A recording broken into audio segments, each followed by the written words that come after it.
Pekerjaanku halal atau haram? Sejelek-jelek tempat adalah pasar, makanya kalau ada orang baik di pasar, sebaik-baik orang itu.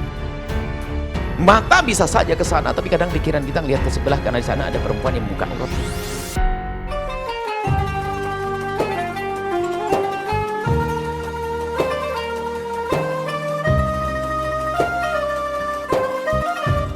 Sehingga namanya tafakur kita harus paripurna. Kita harus tafakur semuanya. Kalau ada waktu, catat. Aku harus menafakuri urusanku dengan orang tua, urusanku dengan saudara, urusan dengan anak, urusan. Sehingga bahkan mungkin kita tafakur tentang pekerjaanku. Tafakur tentang bagaimana aku nyekolahkan anakku. Pekerjaanku halal atau haram? Pekerjaannya halal, dia disiplin kerjanya. Tapi tafakuri, tapi aku dikerja di tempat tersebut banyak yang menjadikan mataku bermaksiat karena auratnya banyak kebuka di situ. Lah, kadang tidak dipikirkan hanya sekedar bertanya kepada seorang alim, ya kiai, ya syekh, kalau saya bekerja di perusahaan seperti ini halal atau haram? Ya syekhnya tidak melihat keadaan di dalamnya, dohirnya mengatakan, oh asalkan kau benar bekerja dan itu adalah halal. Tapi setelah masuk kita sendiri yang tahu, di situ mata kita melihat keharaman, ada aurat yang dibuka misalnya, ibadah kurang dan sebagainya. Nah ini kita perlu koreksi begini nih. Kita harus tafakur, nggak sadar kadang. Bahkan kadang-kadang orang jualan setiap hari sholawatan batas tasbih.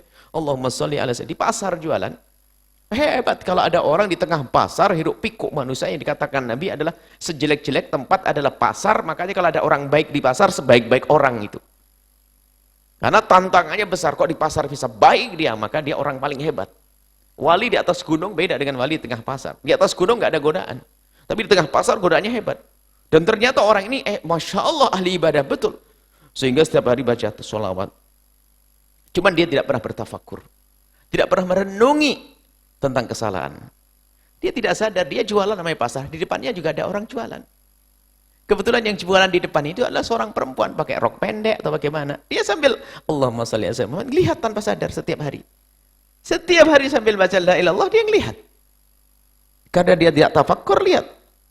Kalau dosanya kan pasti diterima, amalnya belum tentu. Jadi perbandingan antara amal dan dosa. Memang disebutkan setiap kebaikan akan menghapus dosa. Jika sama-sama diterima. Maksud jika sama-sama dianggap. Dosa dianggap sebuah kesalahan. Amal dianggap sebagai kebaikan menghapus. Tapi kalau dosa dianggap, amalnya nggak diterima, apa yang dihapus?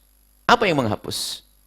Nah, coba orang yang di pasar 5 tahun yang dikir terus ini, karena dia jarang tafakur, jarang melakukan seperti ini, dia nggak sadar sambil astagfirullahaladzim, astagfirullahaladzim, dia lihat.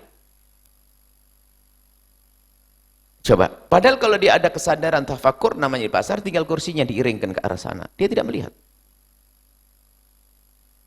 Ini perlu kejujuran antara kita dengan Allah Subhanahu wa taala. Mata bisa saja ke sana, tapi kadang pikiran kita ngelihat ke sebelah karena di sana ada perempuan yang membuka auratnya. Kita jujur dengan Allah nih. Itu makom, dan inilah yang harus kita hadirkan malam ini. Makom, mahkom ihsan. Merasa kita dengan Allah terus. Koreksi ya. Tafakur itu terus. Setiap saat.